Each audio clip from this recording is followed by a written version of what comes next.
اس موقع پر بلاول نے کہا کہ ہم نے جس آئینی مسودے کے فائنل کنٹینٹ پہ اتفاق کیا ہے اس پہ تقریباً تمام جماعتوں کا اتفاق ہے۔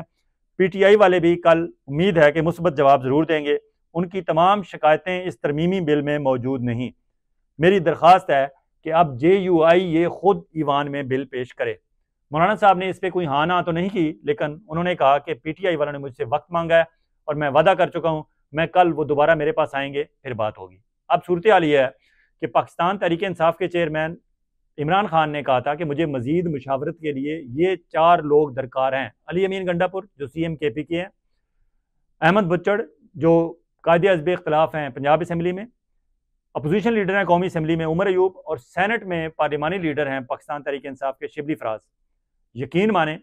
اب اگر عمران خان ان سے ملنا چاہتے ہیں اور یہ مینڈیٹ چور حکومت اور ان کے سرپرست ہمارے پنڈی والے اسٹیبلشمنٹ والے چاہیں تو وہ آج اتوار والے دن علیہ صبح اسی طرح جس طرح اعظم سواتی کے لیے صبح 7 ساڑھے 7 بجے جیل کھولی گئی تھی، شاید ان 4 لوگوں کو بھی اسلام آباد انہوں نے بلوا لیا ہوگا پی ٹی آئی والوں کو کہہ کے، اور اب عمران خان کی ملاقات بھی کرا لی جائے گی۔ اب عمران خان ان سے ملاقات کرنے کے بعد کیا میسج دیتے ہیں؟ زیادہ امکان تو یہ ہے کہ جب قاضی فائز عیسیٰ صاحب کو راستے سے ہٹا دیا جائے گا، جب وفاقی آئینی عدالت کو راستے سے ہٹا دیا جائے گا، اور پھر معاملہ رکے گا اس بات پہ کہ جو مولانا اور یہ حکومت یہ سمجھ رہی ہے کہ سپریم کورٹ کے 3 سینئر جج صاحبان کے نام پرائم منسٹر آف پاکستان کو بھیجے جائیں اور پھر پرائم منسٹر اپنے مرضی کا بندہ منتخب کر کے اسے چیف جسٹس آف پاکستان بنائے، اس پہ پھر آخری طور پر معاملہ رک جانا ہے، کیونکہ عمران خان نے کہنا ہے کہ جسٹس منصور علی شاہ کو چیف جسٹس آف پاکستان لگایا جائے۔ اس کے علاوہ کسی بات پہ عمران خان نہیں مانیں گے۔ حالانکہ اس گورنمنٹ کی کوشش ہے کہ اگر 5 رکنی پینل کی بات ہو تو جسٹس امین الدین کو وہ بنانا چاہیں گے، اور اگر 3 رکنی پینل کی بات ہو مولانا صاحب اس پہ بات کریں تو پھر وہ یا آفریدی کو بنانا چاہیں گے، لیکن عمران خان یہ بات نہیں مانیں گے۔ عمران خان جسٹس منصور علی شاہ صاحب پہ ہی کھڑے رہیں گے، کیونکہ وہ چاہتے ہیں کہ جو کچھ آج تک سلسلہ موجود ہے آئین میں اس کے مطابق آپ فی الوقت کریں، بعد میں آئینی ترمیم پر بات کی جا سکتی ہے اور بعد میں جو بھی آپ کہیں گے وہ کیا جا سکتا ہے، لیکن اس وقت آپ کو جسٹس منصور علی شاہ صاحب کو چیف جسٹس آف پاکستان بنانا پڑے گا۔ اگر نہیں ہوگا تو پھر احتجاج ہوگا۔ دوسری طرف اختر مینگل اسلام آباد پہنچ چکے ہیں اور انہوں نے بھرپور پریس کانفرنس کیا ہے، ان کی بھی مولانا صاحب سے ملاقات ہوئی ہے۔ ابھی تک ان کی ملاقات کے بعد کیا ڈیولپمنٹ ہوئی ہے وہ بات تو باہر نہیں آئی، اور لیکن ان کے دونوں سینیٹرز ابھی تک ایجنسیوں کی تحویل میں ہیں۔ دوسری طرف پاکستان تحریک انصاف کے حوالے سے افواہیں پھیلائی جا رہی ہیں، کچھ رپورٹرز کہہ رہے ہیں کہ 7 ان کے بندے پاکستان تحریک انصاف کے اغوا کنندگان میں شامل ہیں، کچھ کہتے ہیں 9 اور کچھ 11 تک بات کر رہے ہیں۔ حتیٰ کہ صدیق جان جو اسلام آباد کے نامور صحافی ہیں انہوں نے زین قریشی کے بارے میں بھی کہا ہے کہ زین قریشی بھی شاید منحرف ہونے والوں میں شامل ہے، لیکن میرا اندازہ یہ ہے کہ اگر زین قریشی اس طرح کر رہے ہیں تو وہ شاید پاکستان تحریک انصاف کی اپنی اسٹریٹجی بھی ہو سکتی ہے کہ وہ ان لوگوں سے جا کے ملنا چاہیں گے کہ جنہیں حبس بجا میں رکھا گیا ہے، تاکہ وہاں ان میں شامل ہو کے پھر انہیں قائل کریں، اور آخر وقت میں جب اسمبلی میں انہیں پیش کیا جائے تو وہ نعرہ حق بلند کر کے پھر اپوزیشن کے بینچز کے ساتھ بیرسٹر گوہر اور صاحبزادہ حامد رضا، شیخ وقاص اکرم اور ان سے اپوزیشن کے ایم این ایز کے ساتھ آ کر مل جائیں، کیونکہ اگر وہ ایسا کریں گے تو شاید ان کے ساتھ مزید 2-3 ایم این ایز جو منحرف ہیں بظاہر یا انہیں حبس بجا میں رکھا گیا ہے، انہیں اغوا کیا گیا ہے، شاید وہ بھی ساتھ آ ملیں، تو یہ بھی ایک اسٹریٹجی پی ٹی آئی کی ہو سکتی ہے۔ لیکن اگر یہ بھی نہیں ہے اور صدیق جان ٹھیک کہہ رہے ہیں اور زین قریشی ایسا ہی کرتے ہیں کل قومی اسمبلی کے اجلاس میں، تو یہ انتہائی افسوسناک صورتحال ہوگی کہ والد صاحب پی ٹی آئی کے سینئر وائس چیئرمین ہیں اور تمام سختیاں برداشت کر رہے ہیں، اور صاحبزادہ اگر یہ کرے صرف اس وجہ سے کہ 2 روز پہلے ان کی اہلیہ کو اٹھانے والوں نے اٹھا لیا تھا اور وہاں پتہ نہیں نہ جانے انہیں کوئی ویڈیو دکھائی، کوئی ڈاکومنٹس دکھائے، یا جس طریقے سے بھی انہیں بلیک میل کیا، دباؤ ڈالا ان پر، اور آج زین قریشی یہ کرنے پر مجبور ہوئے ہیں، تو یہ انتہائی افسوسناک ہوگا۔ دوسری طرف صاحبزادہ حامد رضا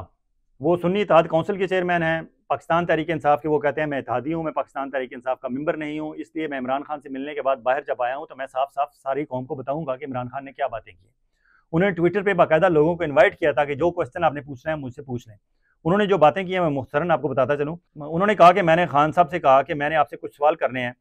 کیا آپ کو 16 دنوں میں فزیکل ٹارچر کیا گیا؟ تو انہوں نے کہا احمد یہ کیوں پوچھ رہے ہو؟ میں نے کہا بعد افواہیں ہیں، لوگ پوچھنا چاہتے ہیں۔ تو انہوں نے کہا فزیکل ٹارچر نہیں کیا گیا، مینٹل ٹارچر البتہ کیا گیا ہے۔ دوسری طرف وہ بتاتے ہیں کہ شیو کرنے کی اجازت نہیں تھی اور ان کی داڑھی بڑی ہوئی ہے۔ بعد ازاں حامد رضا نے مزید ایکسپلین کرتے ہوئے کہا کہ داڑھی اتنی بڑی ہوئی ہے عمران خان کی کہ مجھ سے تھوڑی سی زیادہ ہی ہے، لیکن انہوں نے کہا کہ وہ عمران خان انتہائی ڈیشنگ لگ رہے تھے۔ اب یہ شیو کرنے کی اجازت کیوں نہیں تھی؟ ایسا عمران خان نے کیا کر دیا تھا؟ شاید عمران خان شیو کر لیتے تو شنگھائی تعاون تنظیم رک جاتی۔ پھر عمران خان نے اس موقع پر کہا کہ جو پارلیمنٹیرین میرے ساتھ کھڑے ہوئے ہیں میں ان کو سلام پیش کرتا ہوں۔ صاحبزادہ حامد رضا نے بتایا کہ گزشتہ 2 روز قبل مجھے مشقتی واپس دیا گیا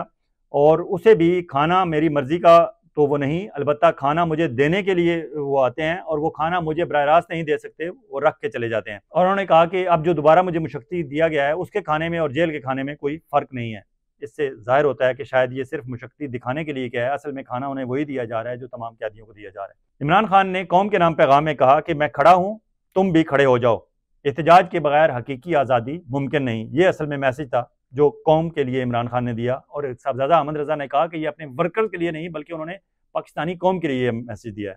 اور انہوں نے یہ بھی بتایا کہ مجھے اور سلمان اکرم راجہ کو ملاقات سے روکا گیا تھا، بعد میں ہم نے مولانا فضل الرحمان سے بتایا کہ آپ ایک طرف ہمیں کہہ رہے ہیں کہ جا کے عمران خان سے آپ مذاکرات کریں اور عمران خان کی مشاورت اور اجازت لیں، دوسری طرف ہمیں ملنے نہیں دیا جا رہا۔ تو پھر مولانا فضل الرحمان نے کسی سے اوپر رابطہ کیا تو پھر سلمان اکرم راجہ اور حامد رضا کو جانے دیا گیا۔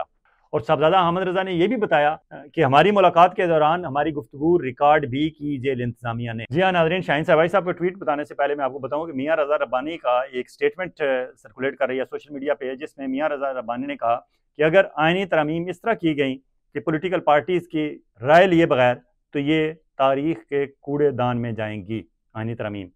مطلب میاں رضا ربانی جو پاکستان پیپلز پارٹی سے ہیں اور ان کی جمہوریت کے لیے خدمات کے حوالے سے انہیں نشان امتیاز سے بھی نوازا گیا تھا، وہ بھی اب ہلکی ہلکی آواز میں بولنا شروع ہو گئے ہیں۔ دیکھیں آگے چل کے مزید پاکستان پیپلز پارٹی کے لوگ کس طرح بولتے ہیں، کیونکہ ان کے چیئرمین بی بی زرداری نے یہ کہہ دیا ہے واشگاف کے الفاظ میں کہ اگر لوگ ساتھ نہیں دیں گے تو پھر ہم بروٹل میجورٹی سے کر لیں گے، مطلب کہ آئی ایس آئی کی مدد سے اور باقی انٹیلیجنس ایجنسیز کی مدد سے مخالف سیاسی جماعتوں کے لوگ اٹھائیں گے اور ان سے ووٹ زبردستی کاسٹ کروائیں گے۔ شاہین صاحب کہتے ہیں کیسے بیچارے لوگ۔ اپنے ٹویٹ میں انہوں نے کہا عاصم منیر پریڈ کی سلامی لینے سے بھاگ گئے۔ میں نے اپنے گزشتہ ولاگ میں آپ کو بتایا تھا کہ 150ویں P M A long course کی پاسنگ آؤٹ پریڈ تھی، اس میں عاصم منیر صاحب نہیں گئے بلکہ ساحر شمشاد مرزا جو chairman joint chief of staff ہیں انہیں جانا پڑا۔ آپ کو یاد ہوگا اس سے پہلے ایک پاسنگ آؤٹ میں گئے تھے عاصم منیر، تو وہاں ایک کیڈٹ نے ان سے بڑا سخت سوال کیا تھا جس پہ انہوں نے جواب یہ دیا تھا کہ یہ سوال پوچھنے سے پہلے آپ کو ریزائن کر دینا چاہیے تھا، اور اس کیڈٹ نے عاصم منیر صاحب سے کہا کہ حضور اچھا ہوا آپ نے یہ بات کر دی، میں ریزائن پہلے کر چکا ہوں، وہ میرا ریزگنیشن اپروو نہیں ہو رہا، آپ سفارش کر دیں تاکہ میرا استعفیٰ قبول ہو جائے۔ اب اس دفعہ عاصم منیر صاحب دوبارہ اس لیے نہیں گئے کہ کہیں کیڈٹ ایک سے زیادہ تعداد میں کہیں اپنے استعفے لیے نہ کھڑے ہوں۔ تو یہ شاہین صاحب کا کہنا درست ہے کہ عاصم منیر پریڈ کی سلامی لینے سے بھاگ گئے۔ پوری آئی ایس آئی اور فوج ترمیم کرنے میں لگی ہے اور بیچارے مجبور سیاستدان ترمیم کو ملک کے لیے تحفہ بنا کر پیش کر رہے ہیں، مگر اصل میں وہ ترمیم میں اپنے اوپر فوج کو اور عاصم منیر کو 15 سال کے لیے سر پر بٹھا رہے ہیں۔ آرٹیکل 243 میں فوجی چیف کو عقل کل بنا کر جیسے کوئی ہٹا یا ہلا نہیں سکتا۔ یہ شاہین صاحب وارن کر رہے ہیں کہ یہ سیاستدان جن کو سمجھ نہیں آ رہی کہ ہم کیا کرنے لگے ہیں، وہ عاصم منیر کو 15 سال کے لیے اپنے سر پر بٹھانے لگے ہیں۔ عمران خان کا ایسا خوف ان سیاستدانوں کے سر پر سوار ہے، وہ اپنی پتلون فوجیوں کے سامنے کھول کر سڑک پر ناچ تو کر لیں گے مگر خان کے ساتھ نہیں چل سکتے، کیونکہ خان نے ان کی دکان بند کر دی ہے اور عوام ان سے ایسی نفرت کرنے لگے ہیں جیسے وہ اچھوت ہوں۔ فوجی ترمیم تو کروا لیں گے ہاتھ اور گردن مروڑ کر، مگر عوام میں وردی پہن کر باہر نکلنا مشکل ہو جائے گا، اور اچھا وقت اور برا وقت ہمیشہ نہیں رہتا، جان لیں۔ یہ شاہین صاحب نے وارن کیا ہے اور انہوں نے بتا دیا ہے کہ یہ لوگوں کے پکڑ دکڑ کر کے زبردستی اٹھا کے ایم این ایز کو اور سینیٹر سے یہ آئینی ترامیم پاس بھی کروا لیں، لیکن لوگوں کے دلوں میں جو نفرت پل چکی ہے ان کے لیے، وہ شاید اب آرمی انٹیلیجنس ایجنسیز کے خلاف تو ہے ہی ہے، اب پاکستان پیپلز پارٹی، مسلم لیگ نواز اور اگر مولانا بھی ان کے ساتھ ملتے ہیں تو وہ بھی نفرت کے اس سیلاب سے بچ نہیں سکیں گے۔ اجازت چاہوں گا، بہت جلد ایک اور ویلاگ کے ساتھ آپ کی خدمت میں حاضر ہوں گے۔ اس وقت تک آپ اپنا اور اپنے گرد و نواح کے لوگوں کا اسی طرح خیال رکھیے گا جس طرح آپ چاہتے ہیں کہ آپ کا خیال رکھا جائے۔ اللہ حافظ۔